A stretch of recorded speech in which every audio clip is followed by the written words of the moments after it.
नमस्कार, मैं हूं रानी चैटर्जी और आप लोगों का स्वागत करती हूं क्राइम चक्र के नए एपिसोड में नई कहानी के साथ। जब जीवन देने वाला ऊपर वाला है तो किसी को मारने का हक हमें किसने दिया? समाज में बढ़ रही हत्याओं की वारदातों में से आज हम आपके सामने लेकर आ रहे हैं सच्ची घटना पर आधारित एक और जुर्म की कहानी। जिस तरह समाज में हत्याओं की वारदातें बढ़ती जा रही हैं, क्या हम और आप कह सकते हैं कि हम इंसान हैं? क्या हम एक सभ्य समाज में हैं या जंगल राज में?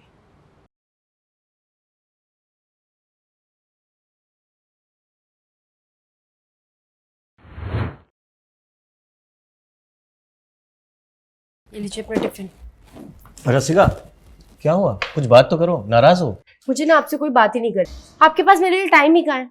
बस जब देखो काम काम काम। क्या करूं? इतनी मेहनत भी तो तुम्हारे लिए कर रहा हूं ताकि तुम्हें जिंदगी की सारी खुशियां दे सकूं। आप रेंटेड टैक्सी चलाते हो, दिन रात काम पर रहते हो, आपके पास मेरे लिए टाइम कहाँ है? और ये भी कोई काम हुआ भला? हम इतने बड़े घर में रहते हैं और आप टैक्सी चलाते हो।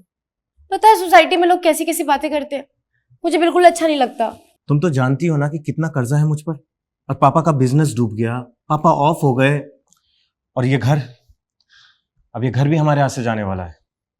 बस एक बार वो कर्जा चुक जाएगा तो फिर मैं दूसरा काम कर लूंगा। हाँ, चलो हंसो हंसो, गुस्सा थूक दो, चलो।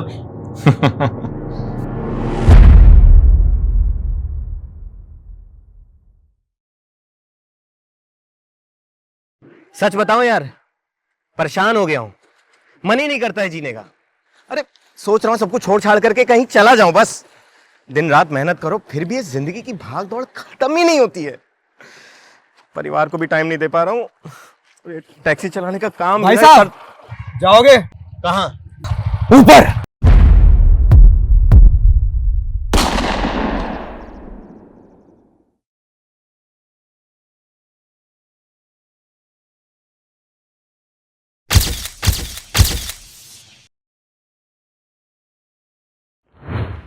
दिन दहाड़े एक टैक्सी ड्राइवर दीपक की गोली मारकर हत्या कर दी गई और बाइक सवार अज्ञात हत्यारे फरार हो गए।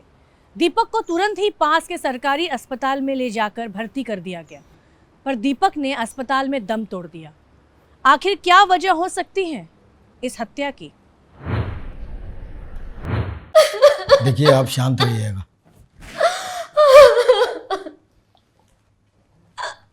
सर, ये दीपक की वाइफ है, मैंने ही फोन करवाया था। बॉडी को पोस्टमार्टम के लिए भेज दो। Sir,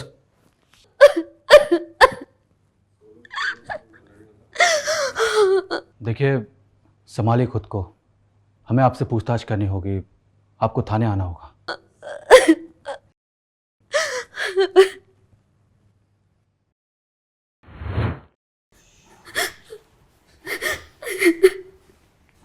please.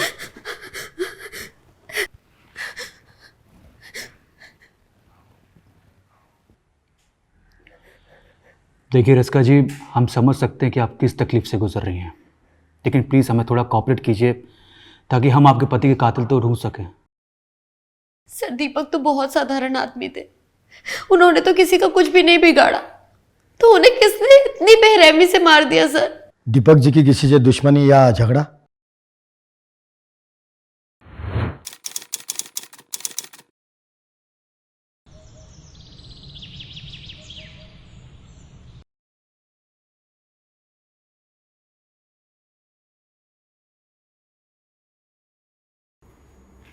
ये बोल बोल बोल, कहां मेरा पैसा? बोल। सत्तू भाई, देखिए मैं आपका पैसा लौटा दूंगा, अभी मेरा काम थोड़ा कम चल रहा है, बस धीरे धीरे मैं आपका पैसा लौटा दूंगा। ये तेरा काम धीरे धीरे चले या तेज? मुझे मेरा पैसा नहीं मिला ना तो क्या कर रहे हैं आप? ये चल हट।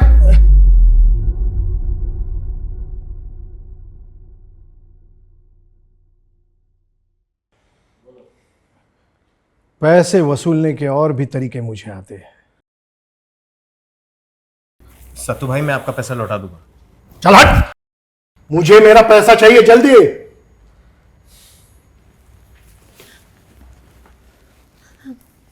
आप एक काम कीजिए, आप मेरे सारे गहने बेच दीजिए, पर इनका कर्जा चुका दीजिए। पागल हो क्या? मैं कमा लूंगा। और तुम मेरी बात ध्यान से सुनो, अगर बाय चांस मुझे कुछ हो जाए ना तो इंश्योरेंस के पैसों से ये कर्जा चुका करके एक अच्छी ज़िंदगी जी लेना प्लीज़। कैसी बातें कर रहे हो आप? तुम जानती नहीं हो, सत्तू भाई बहुत डेंजरस आदमी है।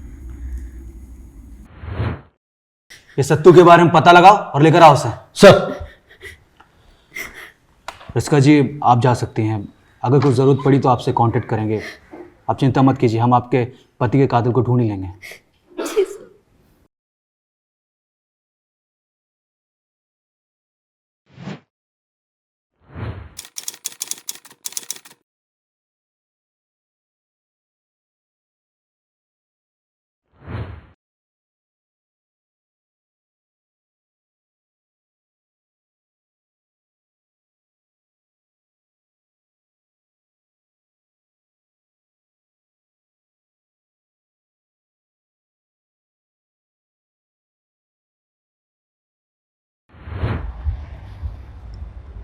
सर ये है सत्तू भाई।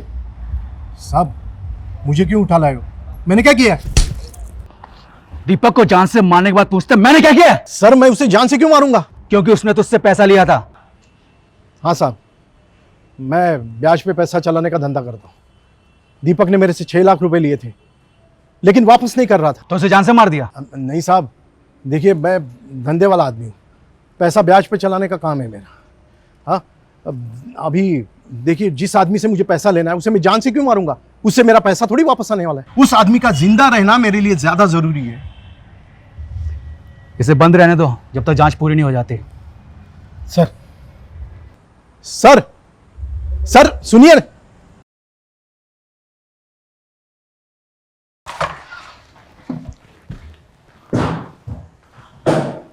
मुझे नहीं लगता कि सत्तू ने दीपक को मारा है। सर दीपक के बॉडी में जो बुलेट मिली है, हमें उस बंदूक सप्लायर को ढूंढना होगा ताकि हमें उसके पास से कुछ पता चले।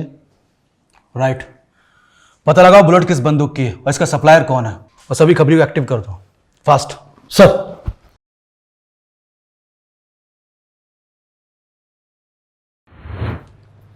पुलिस ने सत्तू भाई से पूछताछ की और पुलिस को यकीन हो गया कि सत्तू ने दीपक को नहीं मारा।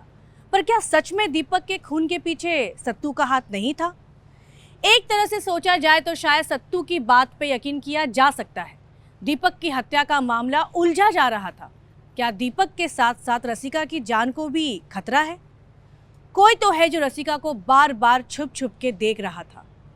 पुलिस ने अपनी जांच जारी रखी और तभी पुलिस के हाथों एक हथियार सप्लायर पकड़ा जाता है। देखिए। सर ये मुन्ना हथियार सप्लाई करता है। साहब माफ कर देना, पेट पालने के लिए कुछ ना कुछ तो काम करना पड़ेगा ना, और दूसरा कोई काम आता नहीं आप उनको, यही जाता है और इस पे पैसे तुरंत मिल जाते हैं। पैसा मिल जाता तो अवैध काम करेगा? तुझे मालूम है तुम जैसे लोगों की वजह से क्राइम रेट कितना बढ़ गया है? साहब अपने को क्या मतलब क्राइम बढ़े या घटे, अपना काम है बंदूक बेचना, और बंदूक किसके क्या काम आती है, कहाँ इस्तेमाल होती है, हमें क्या लेना देना। लेकिन हमें फर्क पड़ता है, कानून व्यवस्था बनाए रखना हमारा काम है। तू सच सच बता, एमके सीरीज की बंदूक तूने 15 दिनों में किस किस को बेची है? अब इतनी सारी बंदूक बेचते हैं और इतने सारे ग्राहक होते, अपन कैसे याद रखेंगे? ये ऐसे नहीं मानेगा। इसे इतना तोड़ो कि बंदूक क्या गोली के खोखे का नंबर भी याद आ जाए इसे। सर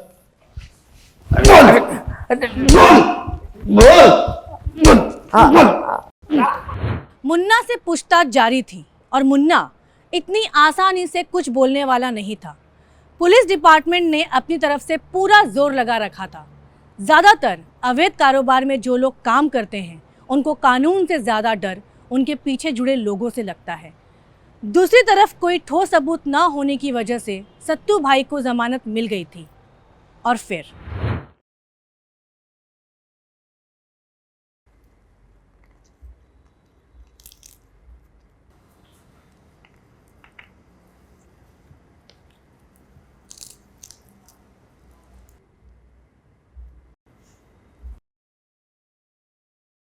कौन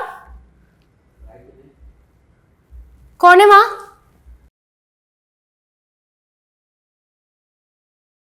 कौन है माँ?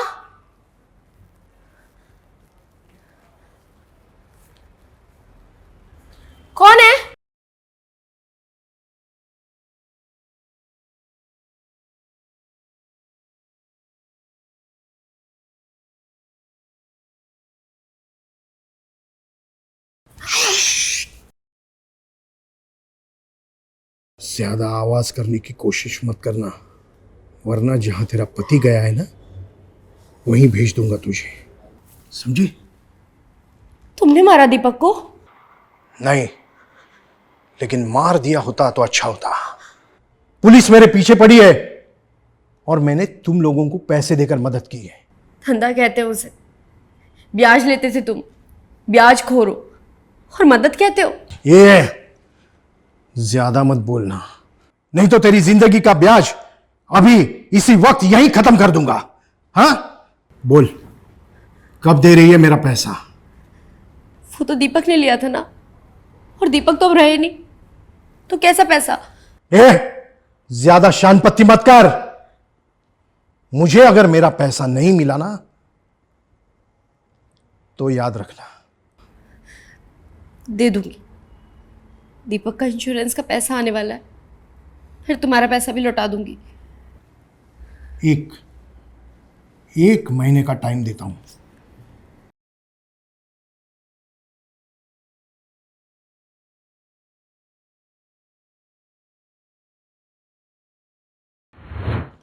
सर, क्या हुआ? कुछ इन्फॉर्मेशन मिली?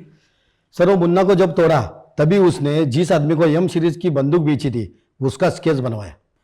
ये स्केचेस सभी थानों में सर्कुलेट करवा दो। सर। मुझे नहीं लगता कि काम किसी हिस्ट्री शीटर का है। क्यों सर?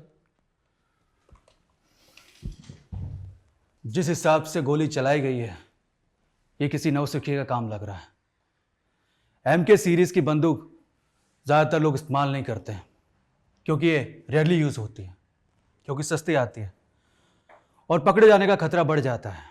ऐसा क्यों सर? एम के सीरीज का फुल फॉर्म होता है मार्क, और ये आसानी से अवेलेबल होती है। इसका लाइसेंस भी इजीली बन जाता है, पर इसकी रेंज कम होती है और कोई भी हिस्ट्री शीटर इतनी कम रेंज में फायर करने का रिस्क नहीं उठा सकता। रिस्क उठाने का मतलब है कि दाव उल्टा पड़ना। अगर टारगेट बच गया तो गोली चलाने वाले की पहचान हो सकती है। वैसा ही मुन्ना ने किया, क्योंकि इसके ग्राहक कम रहे होंगे इसलिए उसने स्केच बनवा लिया। हो सकता है सर। फिर भी स्केचेस सभी थानों में सर्कुलेट करवा दो। Okay sir. सर, सर वो सत्तू, आपने उसको जमानत दे दी सर। वो मेरे घर आया था और मुझे जान से मारने की धमकी दे रहा था सर। देखिए, हमारे पास उसके खिलाफ सबूत नहीं था इसलिए जाने दिया। इनकी धमकी की रिपोर्ट दर्ज कर लो और सत्तू को लेकर आओ। ओके सर, चलिए।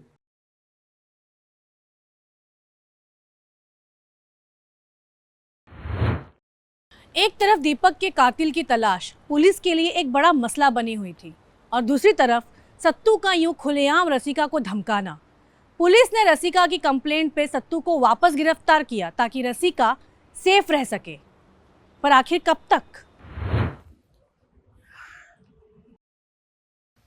सर, आप कभी भी मुझे उठा लेते हो, जाने दो मुझे। तेरे खिलाफ कंप्लेंट है, तूने रसिका को जान से मारने की धमकी दी है। अरे सर, मैं तो उसके पास अपने पैसे मांगने गया था। तो क्या पैसा ऐसा धमका के मांगा जाता है?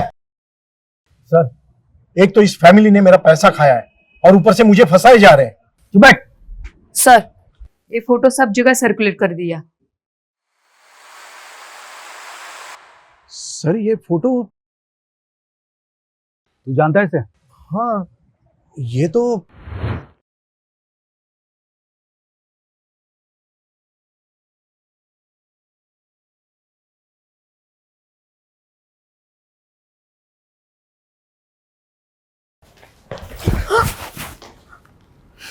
ऋषि, तुमने तो मुझे डरा ही दिया था। डराने का इरादा तो नहीं था, फिर सोचा थोड़ा डरा ही दूं। और ये दरवाजा ऐसे खुला नहीं छोड़ना चाहिए, वो सत्तू आ गया तो। सत्तू की चिंता तुम मत करो, उसे मैंने अरेस्ट करवा दिया। और पुलिस की बात रही तो वो तो दीपक के कातिल को पकड़ने में बिजी है, और इंश्योरेंस का पैसा भी आता ही होगा। फिर तुम और मैं कहीं दूर चले जाएंगे। दूर तो जाएंगे ही, पहले थोड़ा पास तो।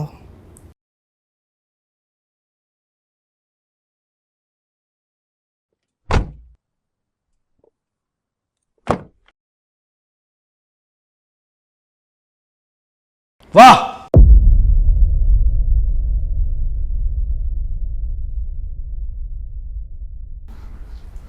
बहुत अच्छी प्लानिंग थी, लेकिन पुलिस इतनी बेवकूफ नहीं है जितना आपने सोच के रखा था। हमने आपके घर के बाहर एक कांस्टेबल तैनात करके रखा था निगरानी के लिए, जब सत्तू ने हमें इसकी पहचान के बारे में बताया था। ले चलो दोनों को, चल।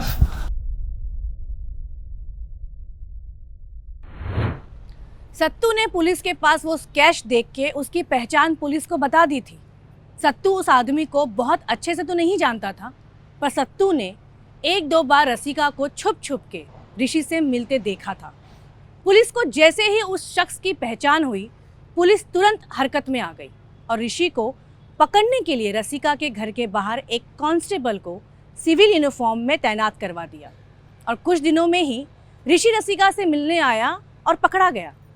पर आखिर रसिका ने दीपक को क्यों मरवाया? क्या वजह हो सकती है? बोल, दीपक को क्यों मारा? सर, मैं तो दीपक से शादी नहीं करना चाहती थी। मैं तो ऋषि से प्यार करती थी और घर वालों ने जबरदस्ती मेरी शादी दीपक से करवा दी। हाँ सर, हम दोनों कॉलेज टाइम से ही एक दूसरे से प्यार करते थे। तो दीपक को डाइवोर्स दे देती, इससे शादी कर लेती, मारने की क्या जरूरत थी? सर, एक अच्छी लाइफ के लिए हमें पैसों की ज़रूरत थी और जब मुझे पता चला कि दीपक के पास बहुत बड़ी लाइफ इंश्योरेंस पॉलिसी है। अगर बाय चांस मुझे कुछ हो जाए ना, तो इंश्योरेंस के पैसों से ये कर्जा चुका करके एक अच्छी जिंदगी जी लेना प्लीज। तो मैंने उसे रास्ते से हटाने का प्लान बनाया ताकि उस पैसे से हम दोनों एक अच्छी जिंदगी जी सके। सर, ये पूरा प्लान रसिका का ही था। और एग्जीक्यूट तूने किया। अब तुम दोनों मिलके जेल के अंदर अच्छी जिंदगी बिताना, वो भी अलग अलग। आजकल लोग जानवर से भी ज्यादा बदतर हुए जा रहे हैं। आखिर कैसे समाज में हम जी रहे हैं जहां पैसों के लिए बीवी ही अपने पति को मारने का प्लान बनाती है और अपने आशिक के साथ मिलके खुद को ही विधवा बना देती है। ये कहानियां हम आपके सामने इसलिए ला रहे हैं ताकि आप ऐसी गलती ना करें। हमें एक अच्छे समाज की ज़रूरत है जहां हमारी आने वाली पीढ़ी चैन से जी सके। मैं रानी चैटर्जी आप लोगों से विदा लेती हूँ। फिर मिलेंगे क्राइम चक्र के नए एपिसोड में एक नई कहानी के साथ। तब तक सावधान रहिए, सतर्क रहिए और देखते रहिए क्राइम चक्र। जय हिंद।